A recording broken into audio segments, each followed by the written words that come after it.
ಒಂದೇ ಮಾತರಂ ವಿಚಾರವಾಗಿ ಬಿಜೆಪಿ ವಿರುದ್ಧ ಕೆಪಿಸಿಸಿ ಅಧ್ಯಕ್ಷ ಬಿಕೆ ಹರಿಪ್ರಸಾದ್ ತೀವ್ರ ವಾಗ್ದಾಳಿ ನಡೆಸಿದ್ದಾರೆ. ವಿಧಾನಸೌಧದಲ್ಲಿ ಸುದ್ದಿಗಾರರೊಂದಿಗೆ ಮಾತನಾಡಿದ ಅವರು, ಬಿಜೆಪಿ ನಾಯಕರು, ಆರ್ಎಸ್ಎಸ್ ಮತ್ತು ಹಿಂದೂ ಮಹಾಸಭಾ ನಾಯಕರು ಕಪೋಕಲ್ಪಿತ ದೇಶಭಕ್ತರನ್ನ ಹೇಳಿಕೊಂಡು ನಕಲಿ ದೇಶಭಕ್ತರಂತ ಕಿಡಿಕಾರಿದ್ದಾರೆ. ಆರ್ಎಸ್ಎಸ್ 1925ರಲ್ಲಿ ಸ್ಥಾಪನೆಯಾಗಿತ್ತು. ಕಾಂಗ್ರೆಸ್ ಪಕ್ಷ ಕಾರ್ಯಕರ್ತರು ಹಾಗೂ ದೇಶದ ಜನರು 1896ರಿಂದಲೇ ಒಂದೇ ಮಾತರಂ ಹಾಡುತ್ತಾ ಬಂದಿದ್ದಾರೆ. ಹೀಗಾಗಿ ಒಂದೇ ಮಾತರಂ ವಿಚಾರದಲ್ಲಿ ನಮಗೆ ಪಾಠ ಮಾಡುವ ಅಗತ್ಯ ಬಿಜೆಪಿಗೆ ಇಲ್ಲ ಅಂತ ಹೇಳಿ ಅವರು ತಿರುಗೇಟನ್ನು ನೀಡಿದ್ದಾರೆ.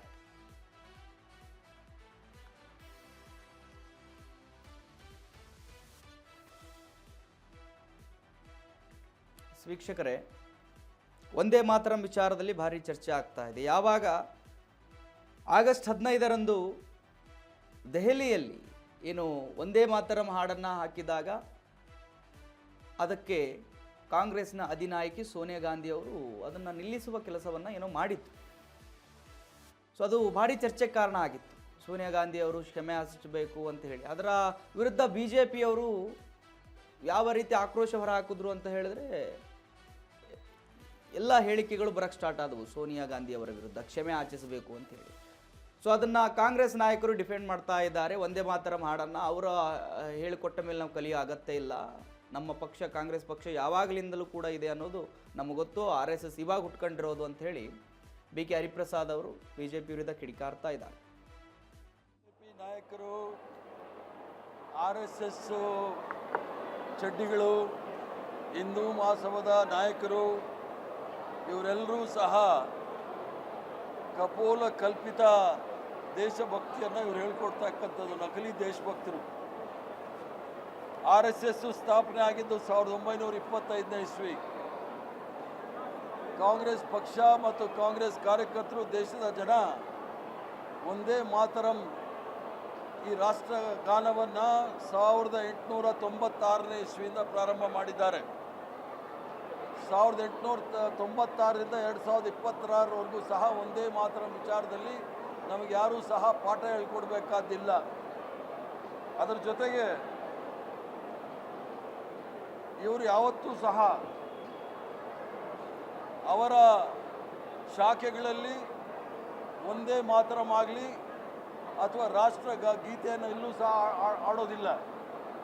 ಯಾವಾಗಲೂ ಸಹ ಸದಾ ವತ್ಸಲೆ ಅಂದ್ಕೊಂಡಿರ್ತಕ್ಕಂಥ ಜನ ಅದೇ ರಾಷ್ಟ್ರಗೀತೆ ಅಂದ್ಕೊಂಡ್ಬಿಟ್ಟಿದ್ದಾರೆ. ಈ ದೇಶದ ದುರಂತ ಅಷ್ಟೇ, ರಾಷ್ಟ್ರದ ಧ್ವಜಕ್ಕೆ ಗೌರವ ಕೊಡದೇ ಇರೋರು, ಸಂವಿಧಾನಕ್ಕೆ ಗೌರವ ಕೊಡದೇ ಇರೋರು ಇವತ್ತು ನಮಗೆ ಕಾನೂನಿನ ಮೂಲಕ ದೇಶಭಕ್ತಿಯನ್ನು ಹೇಳ್ಕೊಡ್ಲಿಕ್ಕೆ ಹೋಗ್ತಾರೆ.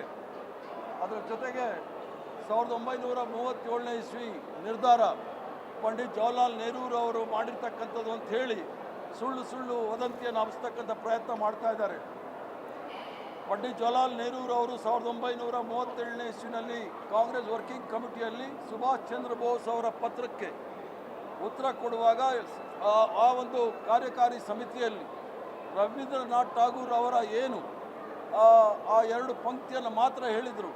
ಅದರ ವಿಚಾರದಲ್ಲಿ ಸುದೀರ್ಘವಾಗಿ ಚರ್ಚೆ ಆಗಿ ಆ ಒಂದು ಸರ್ದಾರ್ ಪಟೇಲ್ರು, ಮೌಲಾನಾ ಅಬ್ದುಲ್ ಕಲಾಂ ಆಜಾದ್ರವರು, ಮಹಾತ್ಮ ಗಾಂಧಿಯವರು, ಇನ್ನೂ ಹಲವಾರು ನಾಯಕರು ಈ ಒಂದು ವಿಚಾರದಲ್ಲಿ ಆ ಒಂದು ಒಂದೇ ಮಾತರಂ ಎರಡು ಪಂಕ್ತಿಯನ್ನು ಆಡ್ತಕ್ಕಂಥದ್ದನ್ನು ನಾವು ವರ್ಕಿಂಗ್ ಕಮಿಟಿಯಲ್ಲಿ ಅದನ್ನು ಒಪ್ಕೊಂಡು ಅದನ್ನು ಆಡ್ತಾ ಇರ್ತಕ್ಕಂಥದ್ದು.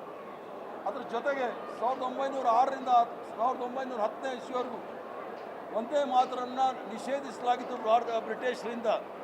ಆ ಒಂದು ಸಂದರ್ಭದಲ್ಲಿ ನಮ್ಮ ಅಖಿಲ ಭಾರತ ಕಾಂಗ್ರೆಸ್ ಸಮಿತಿ ಅಧ್ಯಕ್ಷರಾಗಿದ್ದ ಸುರೇಂದ್ರನಾಥ್ ಬ್ಯಾನರ್ಜಿ ಅವರನ್ನು 6 ತಿಂಗಳ ಕಾಲ ಜೈಲಲ್ಲಿ ಹಾಕಿದರು. ಯಾವುದಾದ್ರೂ ಒಂದೇ ಒಂದು ಪ್ರಾಣಿ, ಒಂದೇ ಒಂದು ಕ್ರಿಮಿ, ಬಿಜೆಪಿ ಕ್ರಿಮಿ ಇಲ್ಲ ಪ್ರಾಣಿ ಯಾವುದಾದ್ರೂ ಜೈಲಿಗೆ ಹೋಗಿದ್ಯಾ ಅಂತ ಕೇಳಿ ನೋಡೋಣ.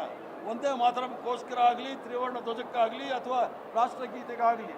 ಅದರ ಜೊತೆಗೆ ಕಾಂಗ್ರೆಸ್ನ ಬಿಪಿನ್ ಚಂದ್ರಪಾಲ್ ಕೂಡ ಜೈಲಿಗೆ ಹೋಗಿದ್ರು ಈ ಒಂದು ವಿಚಾರದಲ್ಲಿ. ಒಂದೇ ಮಾತರಂ ವಿದ್ಯಾರ್ಥಿಗಳಿಗೆ ಬ್ರಿಟಿಷರು ದಂಡ ಲಾಠಿ ಎಲ್ಲ ಬಾರಿಸಿದ್ರು. ಆಗ ಯಾವುದಾದ್ರೂ ಒಂದೇ ಸರಳ ಕೇಳಿ ಭಾರತೀಯ ಜನತಾ ಪಾರ್ಟಿಯವರು ಒಂದೇ ಮಾತರಂ ವಿಚಾರದಲ್ಲಿ ಒಂದೇ ಒಂದು